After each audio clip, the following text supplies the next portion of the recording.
এক ছাত্র তাকে মাস্টারমশাই জিজ্ঞেস করেছে, বলতো নয়ন বানান কি? বই মেলা অনুষ্ঠিত হচ্ছে, যেটা খুব তাৎপর্যপূর্ণ।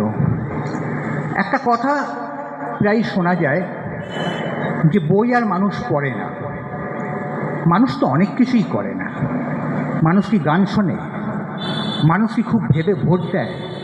অনেক কিছুই মানুষ করে না, কাজে অত আক্ষেপ করে কোনো লাভ নেই।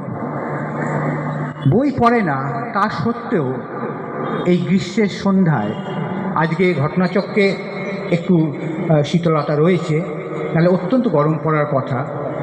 এই আবহে আপনারা অনেকেই এই রবীন্দ্রনগরের ছোট্ট প্রাঙ্গণে উপনীত হয়েছেন এবং এসে আমি খবর নিয়ে জানতে পারলাম যে বই বিক্রির হার নেহাত খুব কম নয়। এইটা আমাদের কাছে একটা বড় পাওনা। বাঙালিকে অনেক বিষয়ে লড়াই করতে হচ্ছে, প্রতিদিন করতে হচ্ছে। আমরা জেনে লড়াই করি, না বুঝে লড়াই করি। যারা বইয়ের সাথে যুক্ত, যারা লেখার সাথে যুক্ত এবং বই বিক্রি করেন, বই ভালোবাসেন, তারা সবাই জানেন যে বইকে লড়াই করতে হচ্ছে প্রতি মুহূর্তে। এই লড়াই থেকে যারা সরে যাননি, এখনও বইকে আঁকড়ে রেখে হয়।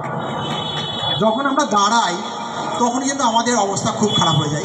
কখন জ্যামটা উঠবে।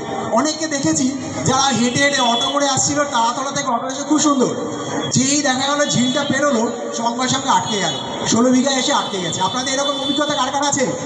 অটো করে এসছেন, 16 বিঘা আটকে গেছেন, এরকম অভিজ্ঞতা অনেকেরই আছে। তখন